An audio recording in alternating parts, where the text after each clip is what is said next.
Kaj ima evropska zakonodaja opraviti z rumenimi in oranžnimi kartoni?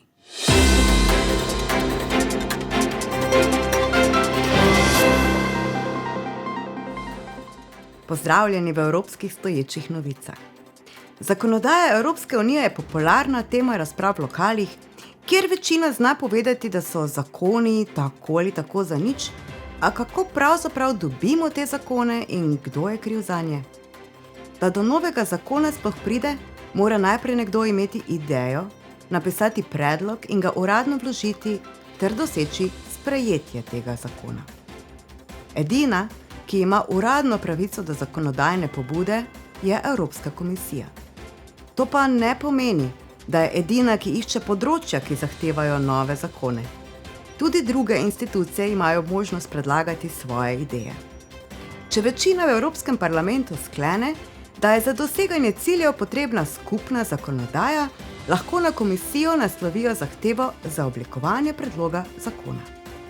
Evropska komisija sicer njihove pobude ni dolžna sprejeti, a če je ne, mora dati pojasnilo. Ne more reči ne, zato ker sem jaz tako rekla.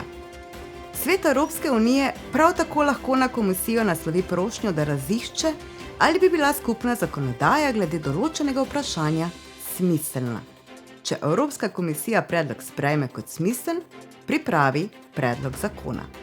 Tudi v tem primeru lahko komisija predlog zavrne, a mora podati pojasnilo. Redni zakonodajni postopek lahko sproži tudi četrtina držav članic, Sodišče Evropske unije, Evropska investicijska banka in Evropska centralna banka. Prav tako pa lahko nov zakonodajni postopek sproži vsak izmed malo manj kot 450 milijonov Evropejcev. Kako? Tako da zbere podpise vsaj milijon prebivalcev Evropske unije iz vsaj 7 različnih držav članic. Ali posreduje peticijo Evropskemu parlamentu. Tretji način je, da s svojim predlogom pridobi pozornost Evropskega parlamenta tako, da lobira pri posameznih evropskih poslancih.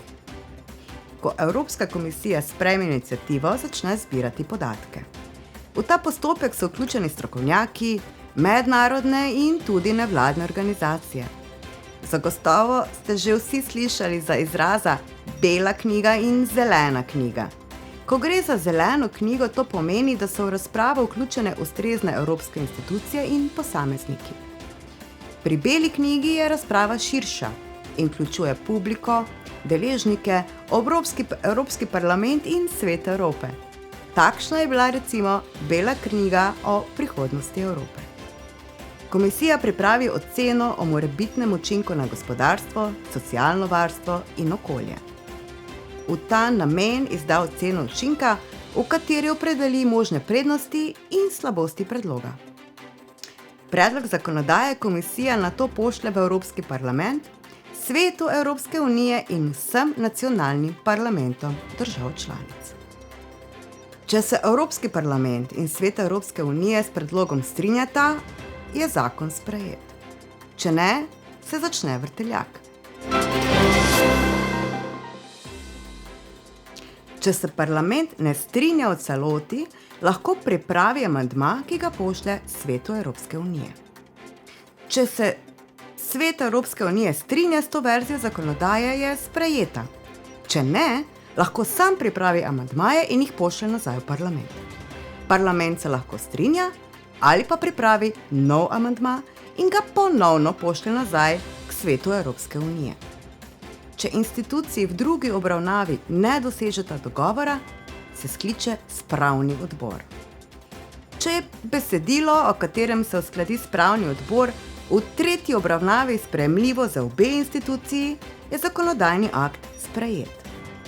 Če je zakonodajni predlog v katerikoli fazi postopka zavrnjen, ali če parlament in svet ne moreta doseči kompromisa, predlog zakona ni sprejet in postopek se konča. Nacionalni parlamenti držav članic sicer ne morejo narediti nič za nadaljevanje postopka, lahko ga pa ustavijo. Če menijo, da predlog zakonodaje nasprotuje principu subsidiarnosti, ki določa, da lahko komisija predlaga zakonodajo le v primerih, če države članice ciljev predlaganih ukrepov ne morejo zadovoljivo doseči same, lahko nasprotuje z 2 glasovoma, ki jo ima vsaka država članica. Če nasprotuje 1/3 držav članic, je predlog dobil rumeni karton in ga je treba ponovno proučiti. Komisija nato odloči, ali bo predlog obdržala, ga spremenila ali umaknila. Če nasprotuje več kot polovica držav članic, predlog dobi oranžni karton.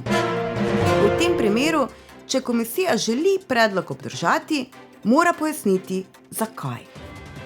Evropski parlament in Svet Evropske unije dobita vlogo razsodnika. Odločiti morata, ali se strinjata s parlamenti držav članic ali s komisijo. Če je večinski glas na strani držav članic, se predlog zakona umakne. Upam, da vse skupaj ni bilo preveč zmedeno, a nekaj tako pomembnega bi težko bilo enostavno. Lepo se imejte in pazite nase.